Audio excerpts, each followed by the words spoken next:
It's time to sit down, talk with the head coach, Mike Vrabel. Joins me now. Coach, congratulations. We're on a roll here. Thank you. It's hard to win in this league. You've told me that since week one. I sat here before that Raider game. You guys won 4 in a row. Not only 4 in a row, 3 straight on the road. When you look at your team, what do you look at? What do you think you have when you look at them? Well, I think they're improving. I think that they're preparing. There's very good glimpses of complementary football where we're able to force short drives on defense and turn that into points and good field position. Special teams get involved, and then there's times where it's just not. And again, I thought the last week's game was pretty much started off a little slower than we would like. We have to be more, I would say, just in tune early on, and then we kind of hit our stride, and that's okay. We can't always rely on that, but it was good to see us, have it was there when we needed it. You were asked after the game about Drake Maye, and Drake's sort of on a roll here, and you complimented him. You said he's got this athleticism about him when he's moving, off-balance throws, throwing off platform, the runs. Is there a fine balance, meaning there's times to run, there's times not to run? And yeah, there's a balance. You know what I mean? Again, it's to protect him. Yeah, he's got to protect himself and be smart. We don't want to take that away from him because if they commit or they're not disciplined in the rush or they're not, they turn their backs in coverage. There's certain things that we have to be able to take advantage of, but also be smart enough to know when the journey's over. So again, I've seen him do a lot of really good things from the pocket, and then also I've seen him extend plays and be decisive. And so that's a challenge defensively, and I don't want to take that away from him, but also, I want him to protect himself. Okay, we're on to Cleveland here. After your time at Tennessee, do you think about taking time off at all from coaching? Initially?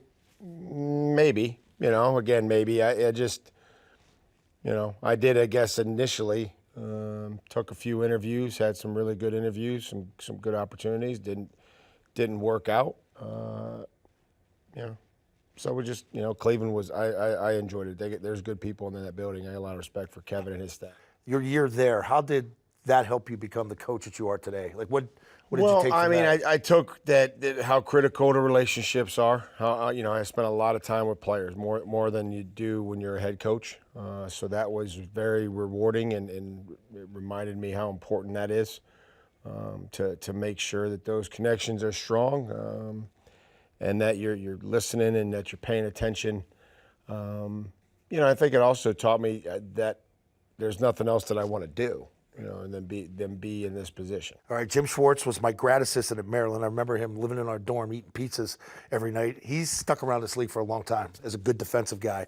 They got a guy in Miles Garrett on. Yeah, this guy's a home wrecker, right? This guy is, hopefully he's not a home wrecker, but hopefully he's an excellent player. He is a dynamic. He's got great length, great burst, speed.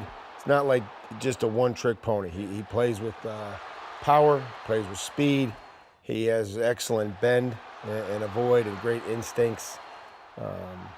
He's a challenge, and he's excellent. And so Schwartzy is a friend. He worked in Tennessee with us. He coached there before I got there.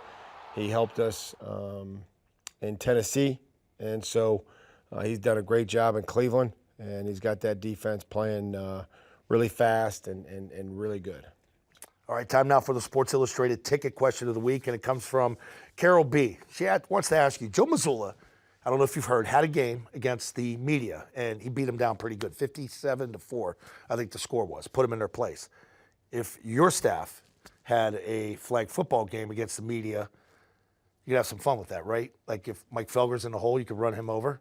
Yeah, I don't know why we would play flag football. Regular football, right? Yeah, just play regular football. Got to put Mike Reese on my shoulders, like tight end, red zone target? You can do You'll probably go right at me. You can do whatever you want. I heard some conversations back there with the coaching staff about, what that would look like, us with the media, and yeah. I think Jeremy Springer was excited to potentially have that. Yeah, Springer was all pumped up. He's like, he was into it. He wanted to be the running back or something like that, but. Or we got Thomas Brown. We'll flip it to TB. All right. Sounds good. If you want to ask the coach a question, follow the team at Patriots, hashtag Ask the Coach.